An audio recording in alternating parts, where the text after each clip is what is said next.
ఆంధ్రప్రదేశ్లో కొత్త రకం జ్వరం స్క్రబ్ టైఫస్ చిన్న కీటకం ఏపీలో డేంజర్ బెల్స్ మోగిస్తుంది. సీజనల్ ఫీవర్ అని నిర్లక్ష్యం చేస్తే అవయవాల మీద దాడి చేస్తుంది, చివరికి ప్రాణాలు తోడిస్తుంది.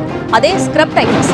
ఉత్తరాంధ్రలో వందల సంఖ్యలో కేసులు నమోదు అవుతుండగా విశాఖ థర్డ్ ప్లేస్ లో ఉండటం మరింత ఆందోళన. స్క్రబ్ టైఫస్ అనే మరో వ్యాధి వ్యాప్తి చెందుతుండటంతో ప్రజలు ఆందోళన చెందుతున్నారు. ముఖ్యంగా ఏపీలో ఈ కొత్త రకం వ్యాధి అడలెత్తిస్తుంది.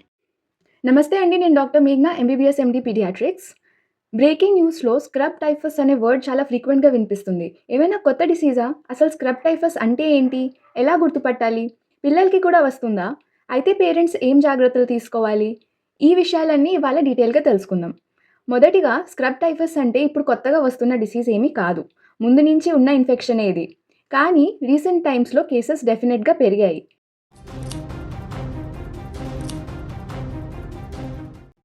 స్క్రబ్ టైఫస్ అనే ఇన్ఫెక్షన్ మైట్ అని ఒక ఇన్సెక్ట్ బైట్, అంటే నల్లిని పోలికున్న ఒక ఇన్సెక్ట్ కుట్టడం వల్ల ట్రాన్స్మిట్ అయ్యే బ్యాక్టీరియా వల్ల వస్తుంది. ఈ ఇన్సెక్ట్ కంటికి కనిపించకపోయినా కుడితే మాత్రం హైగ్రేడ్ ఫీవర్ గ్యారంటీ. ఎలా గుర్తుపట్టాలి స్క్రబ్ టైఫస్ ఏనా ఇది అని చెప్పి? సిమ్టమ్స్ ఏంటి? సడన్ హైగ్రేడ్ ఫీవర్ రావడం, దాంతోపాటు హెడేక్, బాడీ పెయిన్స్. ఇది కాకుండా ఇన్సెక్ట్ కుట్టిన ప్లేస్లో బ్లాక్ స్పాట్, ఒక కురుపులాగా అయిపోతుంది. ఇది చాలా ఇంపార్టెంట్ క్లూ, కానీ అందరికీ ఉండాలి అని గ్యారంటీ ఏం లేదు. ఇవి బేసిక్ సిమ్టమ్స్. ఇవి కాకుండా ర్యాషెస్, వామిటింగ్, పొట్టనొప్పి, కాఫ్, ఊపిరి తీసుకోవడాల్లో ఇబ్బంది, ఇలాంటివన్నీ కూడా రావచ్చు. ఇలా ఫ్లూ సిమ్టమ్స్లా ప్రెజెంట్ అవుతుంది. మామూలు ఫీవరే కదా అనుకుంటాం. దీనివల్ల చాలా పేరెంట్స్ హాస్పిటల్కి తీసుకురావడంలో డిలే చేస్తారు.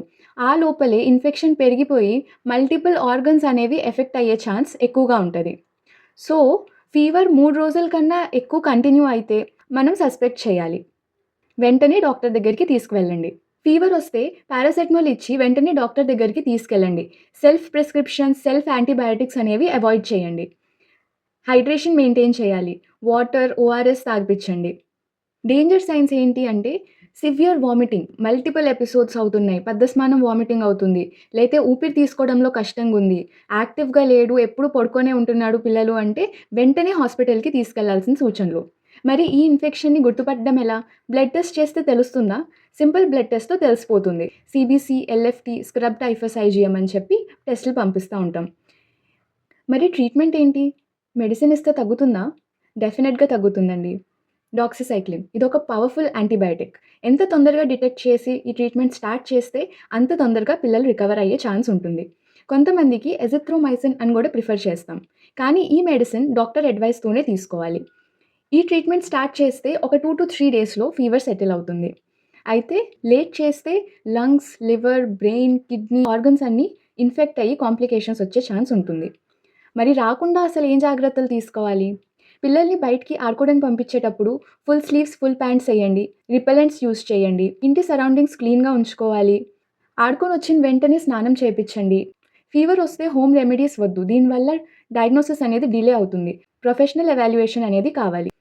స్క్రబ్ టైఫస్ అనేది స్కేరీగా అనిపించవచ్చు. ఆంధ్రప్రదేశ్లో ఇప్పుడు కేసెస్ పెరగడం నిజమే, కానీ పానిక్ అవ్వాల్సిన అవసరం లేదు. పేరెంట్స్కి కరెక్ట్ అవేర్నెస్ ఉంటే పిల్లల్ని ఇంకా మిమ్మల్ని కూడా మీరు ప్రొటెక్ట్ చేసుకోవచ్చు. ఈ ఇన్ఫర్మేషన్ యూస్ఫుల్ అనిపిస్తే షేర్ చేయండి. Thank you.